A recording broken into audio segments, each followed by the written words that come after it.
Welcome, everyone, to Hill Center at the Old Naval Hospital. I'm Diana Ingram. I'm the executive director here, and it's a real pleasure to welcome a lot of familiar faces. Is there anyone who has never been in the building before? Well, let's have a party. Break out the Prosecco immediately. Please take a moment to turn off your mobile devices. And I want to make sure that you check out our program and all of the wonderful, exciting things that are happening at Hill Center. I'll just mention one special program.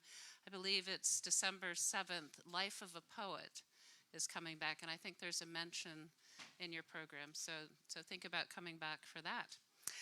Talk of the Hill with Bill Press was created by Bill for Hill Center almost from the very beginning when we first came into the building, and we didn't have carpeting, and things were still sort of being fixed. And we started with Brian Lamb, I think, head of C-SPAN, and that sort of set the tone for a provocative public affairs strand, during which Bill has interviewed bishops and nuns and politicians and heads of state and representatives, chefs. We had the divine Ina Garten during COVID, which was a special moment.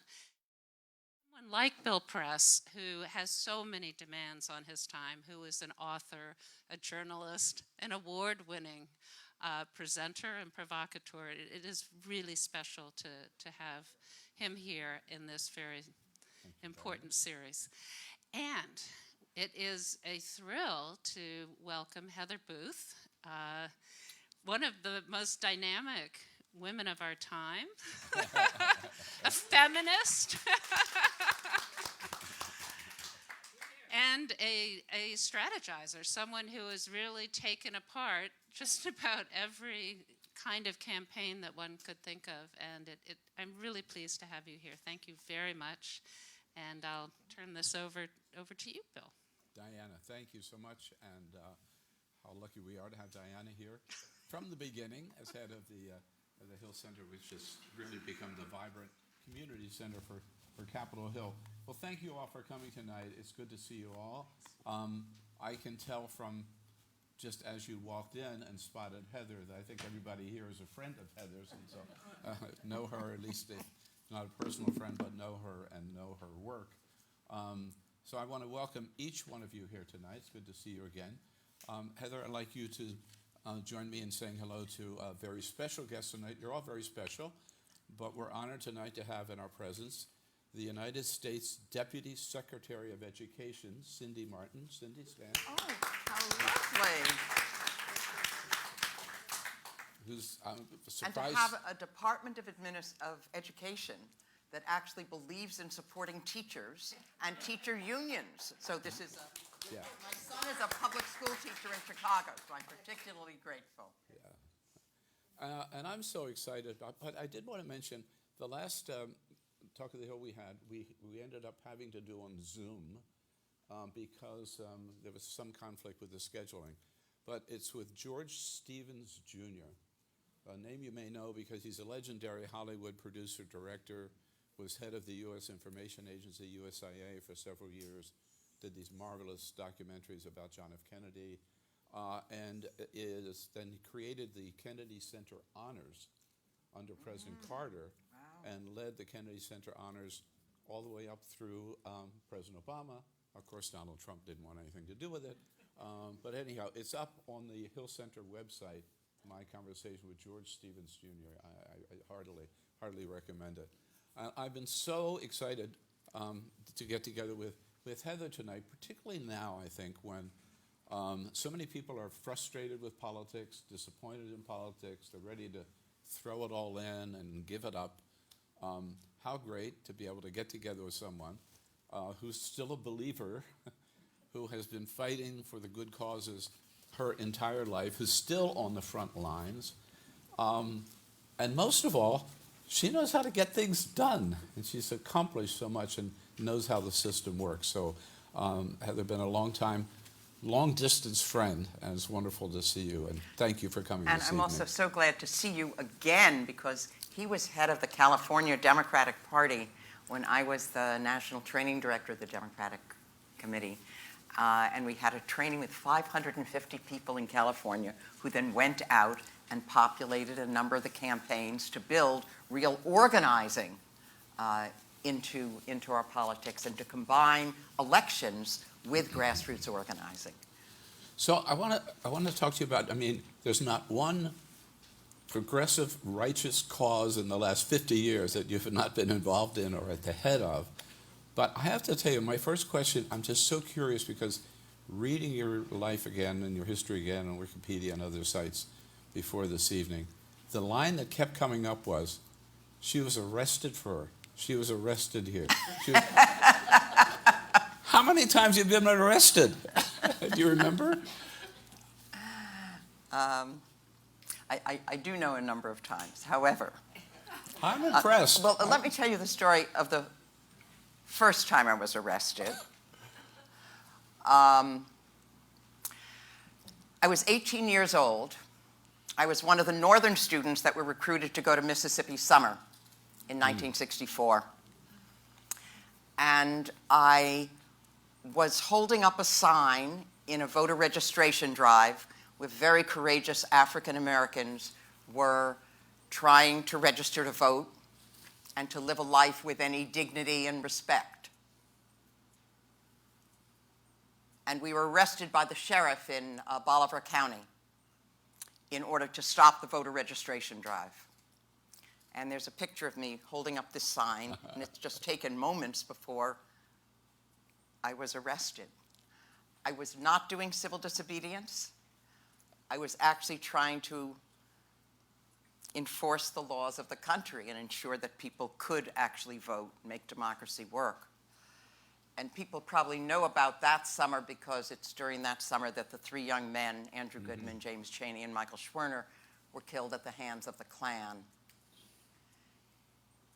But within a year, we won a Voting Rights Act. And for 50 years, more or less, we were advancing towards a picture of a more perfect union with more access to voting, with more people engaged. And we were expanding the meaning of democracy and freedom. And so I learned a major lesson, which is that when you organize, you can change the world, especially when you organize with love at the center, with caring for people, and you help empower people to be the agents of their own struggle. And so it's not the arrests that are the point. That may be a good tactic, it may not be a good tactic, it may be planned, it may not be planned. But what matters is that we engage with people and we can make this a better world. In fact, we have made it a better world. You've certainly made it a better world by the work that you do. And those of you I know, I mean, Kim and David and Carol and Morty, and I mean, there's separate, and Karen, she was the first head of NARAL, National Abortion Rights Action League. Karen Mulhauser, I mean, a heroine in our midst. Others, I don't even know if had I known you, probably in your history too, that you've come tonight indicates you are the kinds of people who believe in making this a better world. And so that may be one tactic that we use, but it may be many other things. You may do the art for it, you may do the dance for it, you may do the tweet for it, you may write the postcards for it, as Carol and Morty are doing with Working America. And my wife Carol is doing right now. Oh, how wonderful. Yeah, for Virginia, which we'll talk about in a little bit. We certainly should. Yeah. We all need to be working on Virginia, all of Yeah. us. But anyway, it's probably all of you just don't know your individual stories. You know, and I think of that great phrase of Congressman John Lewis, who has been here as part of the Talk of the Hill program in this room many years ago, and of go out and get in trouble, make Trouble. Make Good trouble. Right. And he was the head of the Student Nonviolent Coordinating Committee That- when I was a participant. But you started making good trouble very early in your life, right? Even in grade school, Well, maybe grade school, high school. Tell us a little well, about probably that. like many of you. I mean, I had the great good fortune of being brought up in a family that believed in the values of making this a better world. And not just being a good person, and I try to be a good person, try not to litter, and try to, be kind to other people. I was a Girl Scout. But it was also to leave this a better world. And I also was brought up in a family that believed you do that with love for other people. And so it's hard to know when and where the origins are. I mean, there's actually this, you're probably thinking of this one story from my first grade class, because my high school teacher, my first grade teacher came to find me when I had moved out of the area. I grew up in Bensonhurst, Brooklyn. And then we moved, as many families did, to Long Island. She found me in high school and came to visit our family to remember an incident that had happened in elementary school, where there was one black student in my class, and one of the girls in the class had said she thought he stole her lunch money. And there was a circle around him, taunting him and calling him names. And I went, she remembered this. I only remember her telling us. But I went into the circle and put my arm around him, and she found her lunch money in her shoe. So it's not like this one moment when it started. Your mother had a lot of influence, right, in getting you. You've got done your homework on this. I loved my mother so dearly. If almost the best compliment anyone can ever give me is to say, "Oh, you remind me of your mother."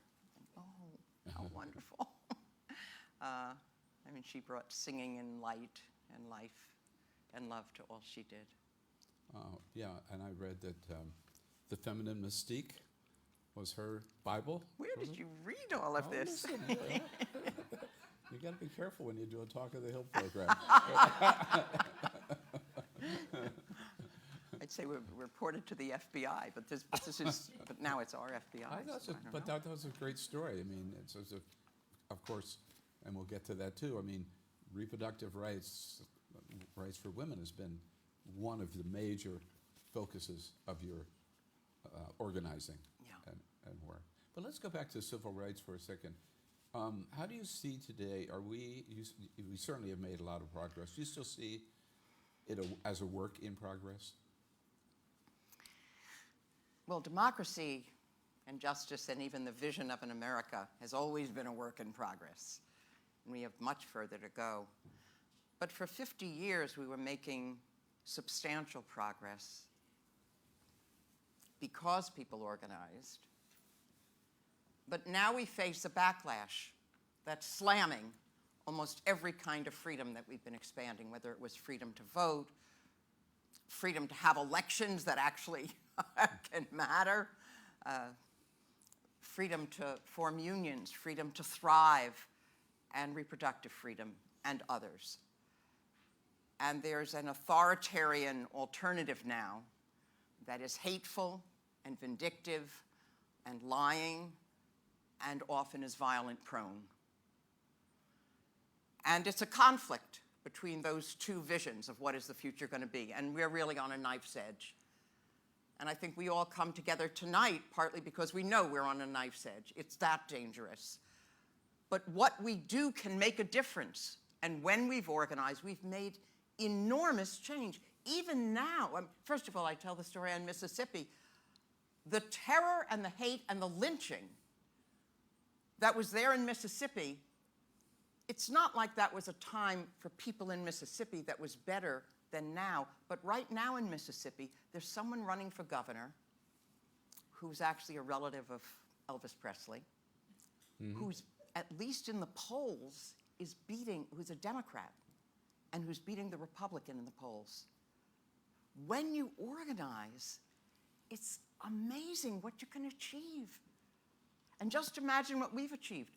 We have passed this Inflation Reduction Act. Insulin, which used to be at, a friend of mine was paying over $500 a month for insulin. It now can't be more than $35. And there's 10 other prescription drugs that are then going to be negotiated for price, on the price on that. This is a struggle that's gone on. I've been involved in the struggle for over 30 years. You make progress when you organize. We got an infrastructure bill. There'll be Wi-Fi in rural areas. A bipartisan infrastructure bill under this extraordinary president. And everyone has wanted an infrastructure bill, what to build for our bridges and roads and railroads. And we got it through because people organized. And we had the power then to elect an administration that listened to its people, and we kept organizing, but we have to keep that organizing. We had the greatest advance toward gun safety, a lot further to go, but we won that. We won the greatest investment in climate we've ever had, a lot further to go, but we win it when we organize. So yes, so I do think we make progress, and we face enormous pushback right now. Mm-hmm. And it depends on us. Right, and we are facing the pushback on things you mentioned, on voting rights, on affirmative action, on down the line. And on women's rights, we're facing a very serious pushback at the Supreme Court level, state by state level. Two important battles coming up in Ohio and Virginia. Absolutely. How important are they? What's at stake? They're crucially important. First of all, every place we've worked on reproductive freedom, we have, in almost every case, we've won. There's been about 30 of these elections, and we've won. And Democrats have outperformed Republicans in about 30 of the special elections that we've had. It's outperformed, not outperformed Republicans, outperformed expectation, Democratic expectation. That's when we paid attention and when we organized. In Ohio and Virginia, there are two really important bellwether cases. In Ohio, there's an attempt to put the right to reproductive freedom into the Constitution of the state. And there was a deceitful attempt by the Republicans and the MAGA forces to change the threshold of what did you need to become an approved ballot measure. Was it 50% plus one, which is what it is currently, or was it 60%? Because the last ballot measure had won by 59%. But that was defeated. And they had a special election when no one was voting because there was nothing on the ballot except that. And we beat them. And now in November, there's going to be this, then by 50%, will this be in the Constitution? Very important. There's another race, and people, I'm sure you've seen it because you see the ads in our area for Virginia. There are 140, all the seats in the state legislature and the state Senate are up. Right now, the Democrats, by a small margin, control the state Senate, and the Republicans control the state House, and all the statewide seats, governor and others, are held by Republicans, who would like to see a national ban on reproductive freedom, but also, on guns, on you name it. They're for the authoritarian dictatorial rule. And it matters what we do. And we can win in Virginia, and if we do, it is a bellwether for the whole country. If the Republicans take the Senate and keep the House, it is quite possible that Glenn Youngkin, who's now governor, could decide to run for president. And as hard as it is to, I think we can defeat Trump as long as we organize. Youngkin is a more sanitized version of the MAGA conspiracy authoritarian rule. And so I really ask each of you who are not yet, if you could sign up for the weekend, if you could take a day, if you could make phone calls, if you could do the canvas, if you could write letters. And actually, there's several people here. Raise your hand if you're part of a phone bank or other operation so you can see who's doing things for Virginia. And if you are, go see these people afterward. If you're not signed up yet, you can spend one evening. It'll be fun. You can spend 2 evenings. There are not too many evenings left to do this. But go see some of those. Raise your hand one more time so that people know who to contact. Yeah. Okay. And thank you, thank you, thank you. Round of applause for those people who are actually doing the work. So we've seen this backlash, particularly Supreme Court. Roe v. Wade, they've been fighting for 50 years to overturn it. They finally succeeded, now state after state after state. But even long before Roe v. Wade, you were, again, on the front lines organizing, particularly in Texas, right, with this group that you formed. Tell us about that. So it was so important, really pioneering in terms of protecting women and making Who sure. does your research? You are well known. Don't think you've not been hiding your light under a bushel. Tell us about When Jen. I returned from Mississippi in 1964, I came back to my campus. I was a sophomore. And a friend of mine told me his sister was pregnant and nearly suicidal and was not ready to have a child. And could I help her find someone to provide an abortion? And many of us are the same vintage, so you may remember my experience is that what life was like in 1965 is I barely talked about sex with anyone except in the intimacy of my closest friends, or maybe look for the certain portions of Peyton Place as a book or something. I mean, it was a very different time. And I don't recall ever having talked about abortion before. But I said as a good deed, just helping someone else who was in need, I'd do what I could to help. So I went to the medical arm of the civil rights movement, the Medical Committee for Human Rights, and I found a doctor. His name is Dr. T.R.M. Howard. We should know his name, like the great heroes of the civil rights movement. Karen knows.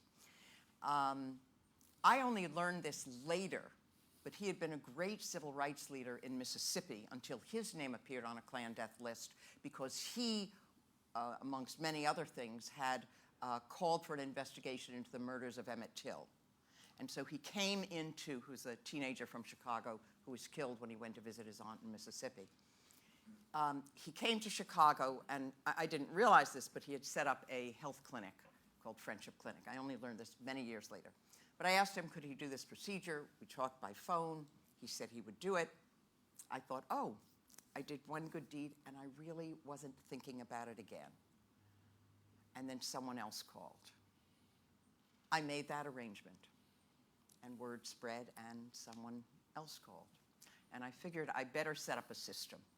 But in 1965, 3 people talking about performing an abortion was a conspiracy to commit a felony, a very serious felony. I knew that it wasn't legal. I'm not sure I really knew all of that at the point either.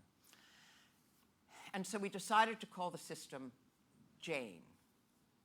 So we could publicize it and say, pregnant, don't want to be, call Jane.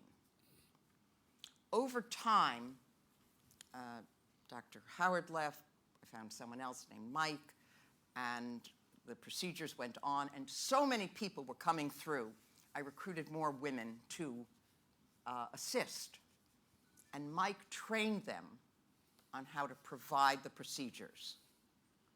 And before Roe, the women of Jane performed themselves 11,000 abortions. There's now a documentary on it that's by HBO called The Janes, and it just won 3 Emmys. Best documentary, best social documentary, and best directors for a, I think, documentary or social documentary. And there's also a film on it named Call Jane, where Sigourney Weaver plays a version of me and someone else. It's a Hollywood version of the film, of the story. That's pretty good casting. And so, and because we organized, we won Roe.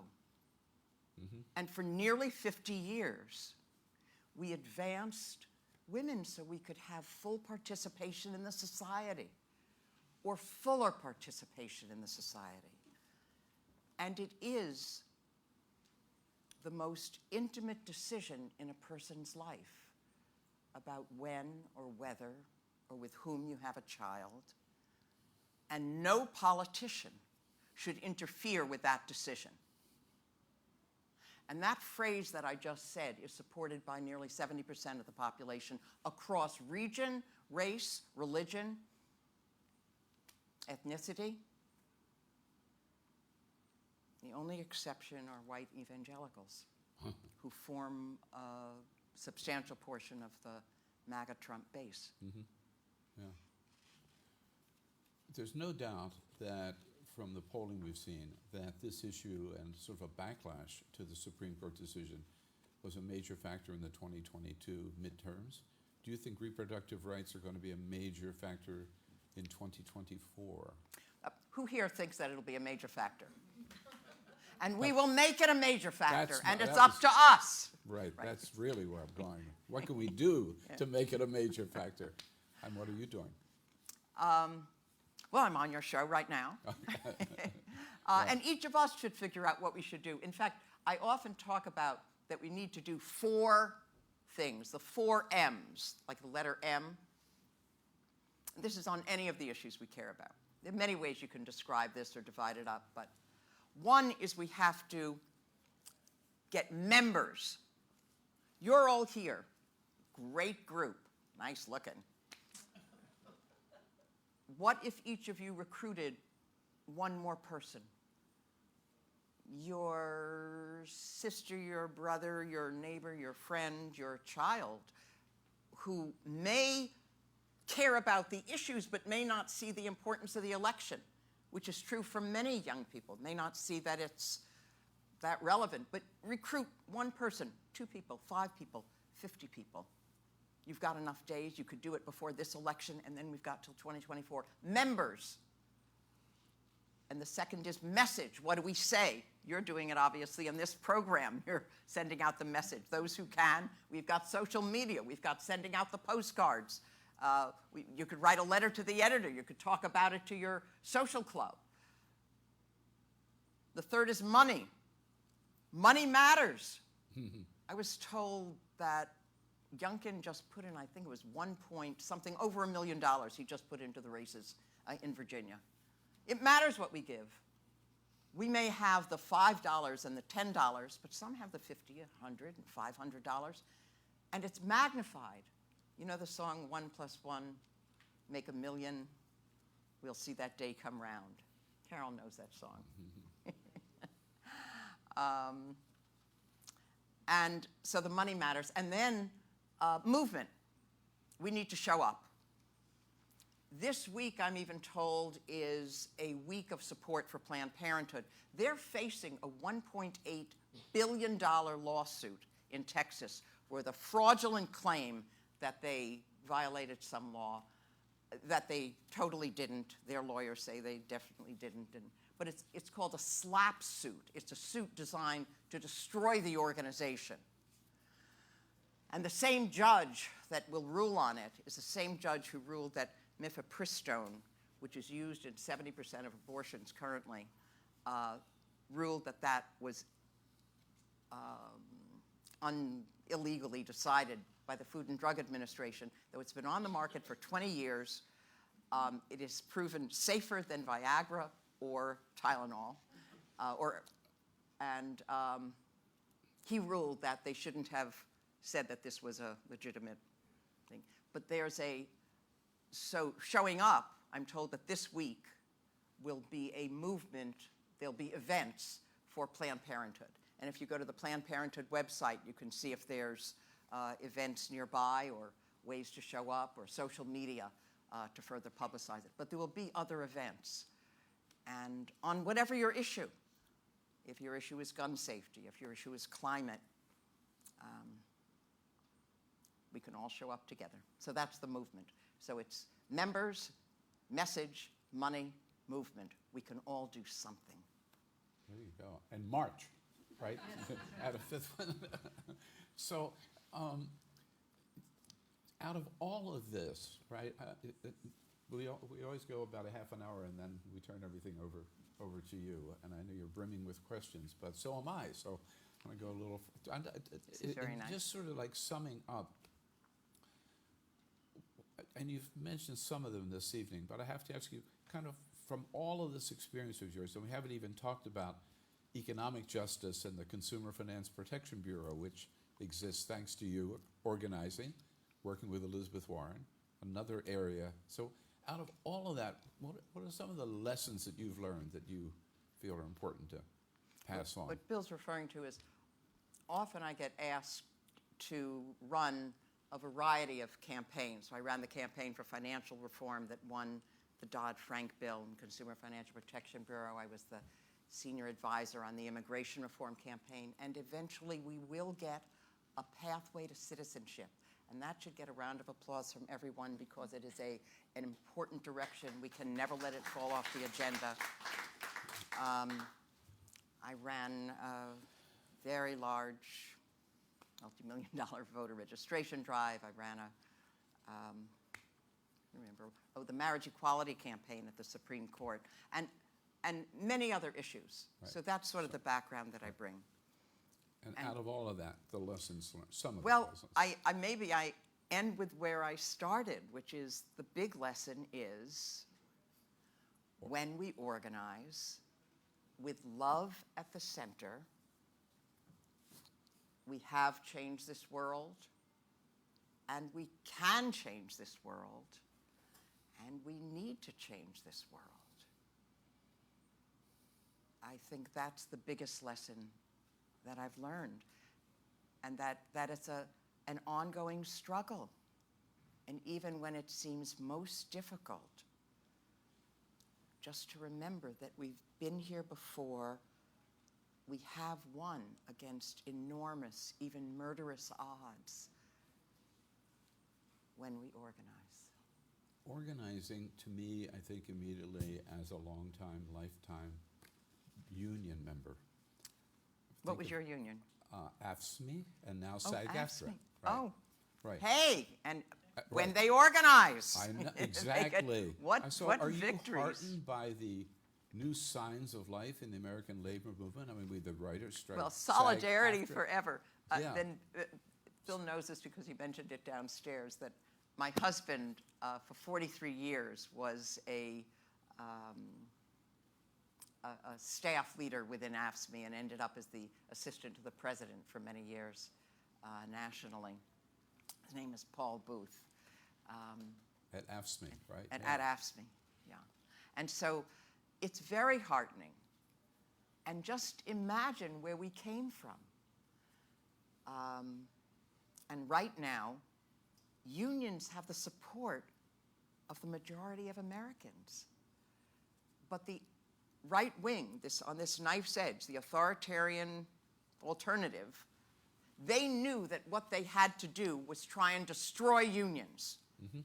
Because just as the evangelical churches are their organized base of power, unions are the organized base of power for people who are learning democracy. And it has a legal standing. And if you destroy the unions and denigrate them to the rest of the public, then they've got a leg up. And now the unions are coming back. And this fight with the UAW, I mean, it's astounding. You know, the UAW gave up, they were willing, in the interests of the survival of the economy of the whole country, They were willing to accept a two-tier wage standard when the whole country faced economic collapse in the financial crisis. And one of the issues, there are a number of issues in this contract, but they're now saying you can't have two standards. The older members can't be working at, what is it, you all probably know, but let's say $25, starting at $25 an hour, but the new members would start at $15 an hour. It's something like that. Mm-hmm. And then you never rise up enough. And then they also took away the benefits for the retirees. Meanwhile, the company, the CEOs have been making 40% increases in their salaries. And so the members are saying, look, what about us? I'd say, what are we, chopped liver? Except that I like chopped liver. But, so yes, there's rising up. We should all be with the unions in solidarity. Their fight is our fight, and for the advancement of a population that can thrive. And finally, I can't resist this because we chatted a little bit about downstairs. It's hard to escape where we are and what's happening at this very hour. There was a second vote going on in the House of Representatives. They canceled it. But there was a first vote today, and it's hard to believe, but Jim Jordan came within striking distance of becoming the Speaker of the House of Representatives. What do you think that would mean for the nation? Bill mentioned this. I said, I have a list here about 20 things that Jim Jordan voted against. He voted against Women's Health Protection. All of these are supported by the vast majority of the American public. So these are people who not only are they chaotic, but they are not going to do the business of the American public. They'll probably allow the shutdown, but also not do our work. These are things Jordan voted against. Women's Health Protection Act, the Right to Contraception Act, the Consumer Fuel Price Gouging Prevention Act, the Assault Weapons Ban, Bipartisan Background Checks Act. Again, that has almost 80 support in the public. Paycheck Fairness Act, Marijuana Opportunity Act, John Lewis Voting Rights Act, and the list goes on and on.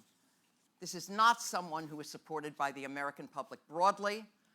If there's an honest and fair election for the American public, we will win. They will not win, but we have to convert our power and our support into votes. Sometimes you look at the polls and people say, there's the margin of error, like you know, in the polls in Virginia. It's close. It's a margin of error. You don't know which way it'll go. And what Mike Podhorzer, a friend of many of ours, has said, it's the margin of effort.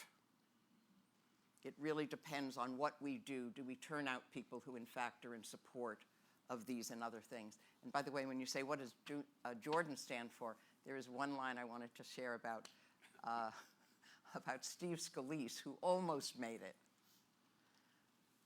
He described himself as David Duke without the baggage. Can you imagine thinking that someone thinks that that's a way to praise yourself? This is not what the American public supports, not the full public. And it all depends on what we do. Well, you lead and we will follow. I got to say. Well, you're great. So we're not finished yet. Yeah. So we have a microphone here, and we have about another 15 minutes or so. So please, your turn for any questions. As you can see, Heather. And when I called out friends, I didn't mention the two of you, which we've been friends since the days in Chicago. Okay, great. Anyone? Yes. This is not a question. Right here. Well, thank you, Heather. I've been an admirer of yours for, as you know, decades and decades. I do have a question for you that I've sort of asked you before, and that is, can you tell us how you think we're going to avoid a government shutdown in November? Well, we have to see how we play it out. In part, I think we could elect Hakeem Jeffries as the speaker, and then and he would get, right now, he gets more votes than, than Jordan would get. So we have to see how that plays out. You know, the members of the House, there are people who are vulnerable. There are 18 members who are in districts that Biden won, and yet there's a MAGA Republican sitting in that seat, 18 seats. And all those seats are vulnerable. And they're thinking, no, Jordan, no, no, no, no, no. They've got to go back to their district. But we've got to be in the district to raise it. And it's not just those 18. There's probably a list of 40 districts where the person is vulnerable because the American public don't support those positions. It just seems like it because we didn't do the work to get out our vote. And so I think we do that work and then there is a chance. But I don't know, because I don't know how self-centered, destructive, and focused on their own MAGA ideology rather than the will of the American public. So, David, I'll see you out there on the firing line. Firing line for sure. I think there was a question over here. Yes, my name is Kim Scott. I'm sorry? Kimberly, right? Yes. Yeah. I just wanted to say before you start, Kimberly Scott is a publisher of a wonderful, wonderful newsletter called Dem Life. List. Liz, Sorry, which I subscribe to. I do too. So It's free. Well, but needs contributions. Yes, it always needs, it's free. It's followed by every, it's meant to explain to the average person politics, one issue Hold per it up day. more. So it's meant to explain to the average person one issue per day, but it's followed by every state party, 50 countries, cabinet members, governors, 400 press, etc. I don't sell the list, so you don't get inundated by advertising, but it's and it's recommended by the National Democratic Party. really good. I read it every day. So I would highly recommend it. Thank you, thank you.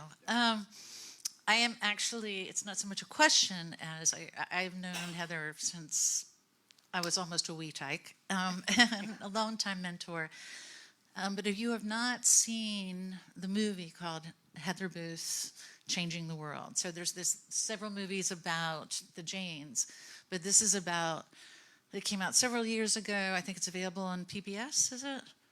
It was on PBS. It's on, I think now you could go to Amazon.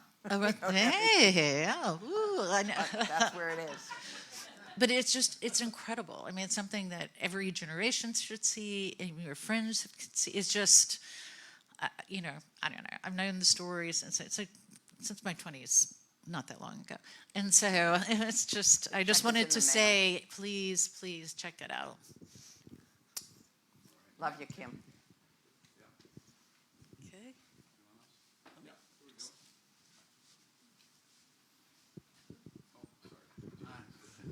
Thank you. I'm Richard Rubenstein, and I've known Heather a hell of a long time.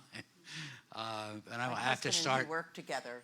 I have to start by telling a Heather Booth story, which I don't even know if you remember. I was working at the University of Chicago at the time as the assistant director of the Adlai Stevenson Institute, and Heather's husband Paul was a fellow of the institute. Well, at a certain point, we decided to have a conference on, I don't even remember what it was on, with the involving fellows and others. And it was organized, it was in a beautiful room at Roby House, Frank Lloyd Wright House in Chicago, in Hyde Park, which was our office. And Heather was I think it may have been one of the first times I met you. And we had a number of people sat down, and a number of young women circulated giving people coffee. As I later found out, the young women were students of the director of the institute, Bill Polk. And we began I made a little introduction and asked people if they had anything in there that they wanted to say before we started. And Heather said, I have a question to ask. And I said, what's that? And she said, "Who are these young women giving people coffee?" And I said, "I'm not sure. I think it's Bill Polk's students." And Heather said, "The men here should get their own coffee. Why don't you get your own coffee?" Is that a true story? I thought, "Who is she?" I said, "Who is that? Who is that woman?" And I'm such a soft-spoken, timid person. It was beautiful. It was just She has beautiful. had a life of dealing with and teaching the next generation about how you deal with very serious international and interpersonal conflict and conflict resolution. And he's just done amazing work on it. Thank you. Well, okay, so I have a question for you, too. And this is the question. As you know, I'm sure you'll agree that however much one dislikes or distrusts the MAGA crowd or the people who vote for Trump, we understand that many of them are racists or xenophobes and other bad things like that.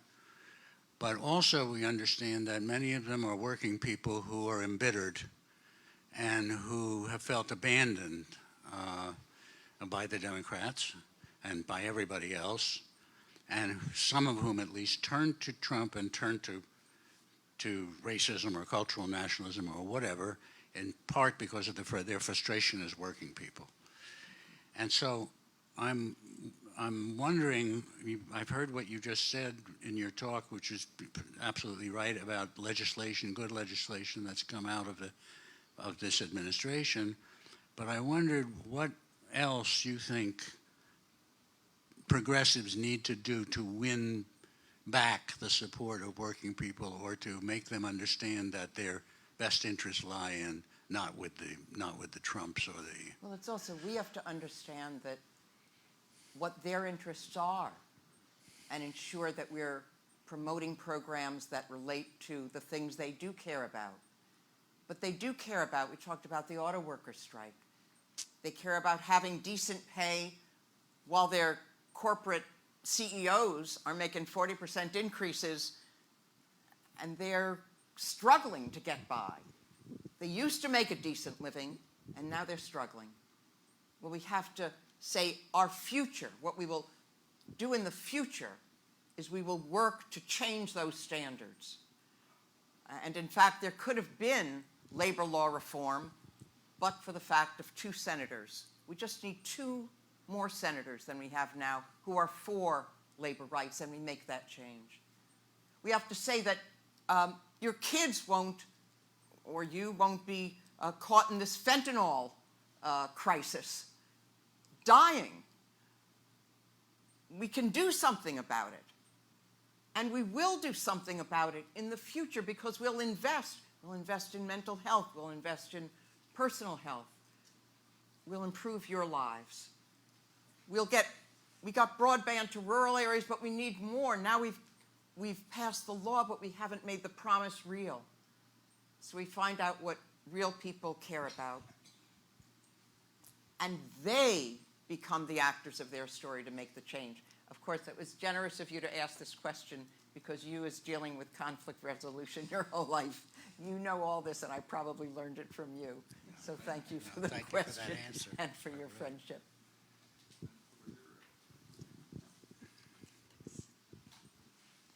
By the way, you also can say something, you can offer an opinion and briefly, as well as a question if you want. Okay, I'll do that. This is Karen Mulhauser. I mentioned her before, who was the first head of what was then called the National Abortion Rights Action League and has now just been rebranded as the Reproductive Freedom for All. Well, I met Heather when I hired her from Midwest Academy to come in 1975 to train NARAL's organizers so that we could build chapters around the country. So, and we've been good friends since. And I just wanted to underscore something that you said earlier about reaching out to people we know, bringing in 1 person, 5 people, 50 people. And for the last several election cycles, I've been coordinating something that I call trusted sources, which is to work with the heads of organizations to help them get messaging out to their members about registering and voting. And even the nonprofit, nonpartisan organizations can do that. And so I just want us all to think about who do we know, especially in Virginia and Ohio, that we can reach out to and encourage them to get involved in just a few weeks in the elections, because it does make a difference. And when abortion is on the ballot, we win. But we do have to reach out to the voters so they show up on Election Day. It's a wonderful point, and you've been an incredible, I used to call her the godmother of the young progressive women in DC. And she's helped create organizations and networks to pass on the lesson she has for the next generation. I love being your friend. I love being your friend. And those two are coming up the first week of November, right? So Yeah. Yes, yes. And Virginia is the last southern state that still provides abortion until DC becomes a state, which is another thing that we'll have to work on. But it's the last southern state, and that means that people from Florida, from North Carolina, from other states are now going into Virginia. There are 21 states that have now functionally banned or are so restrictive it's like a ban. We have time for one more? This is not a question. It's something that you all can do by walking 4 blocks next Monday night to the residents at Eastern Market. We are having a Working America potluck party. Peter Pizer, raise your hand. Tom Zaniello, raise your hand. Fran Zaniello, raise your hand. They're all hosts. Morty Simon, my husband. Heather Booth is a host, although I don't know that she'll be able to make it. But it's going to go from 5 until 9, potluck. If anybody can come and invite a friend or two. It's one big blast. Our goal is to write 2,500. Basically, they're not letters where you write the letter. They're not postcards. They've been prepared in advance. You put in one sentence and you personally address the letter to working class voters throughout Virginia that are members of Working America, which is the community affiliate of the AFL-CIO.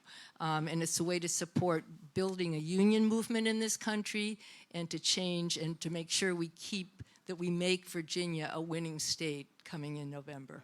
When is this again? This is next Monday, October 23rd, if you want to come ahead and help set up the tables. We did a party like this for Ohio a couple months ago, and we wrote 2,500 letters in 4 hours. The Capitol Hillbillies came and provided a little music.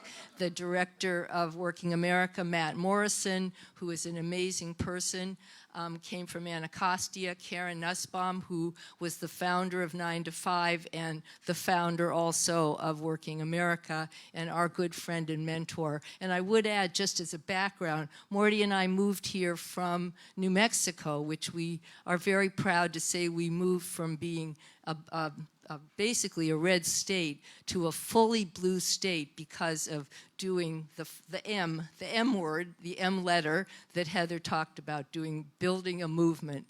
And so this is one little thing to do. If you can come next Monday, that would be wonderful. And if you're here afterwards, if you could give us an email and a name, we'll put you on the list. We're sending out the final reminder tomorrow. And it's a potluck. This is being streamed, maybe you could put it on the website, or if you put it on the website.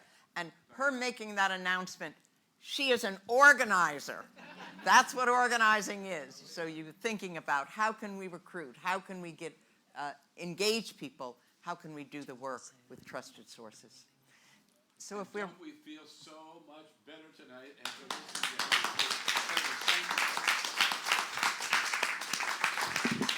thank you so much. And I feel better being with you. With your leadership, we'll now all go out and make some good trouble together. Okay. All right. Thank you all. Thank you. So this was really lovely. Thank you. Yeah. Good group, huh? Yeah, wonderful.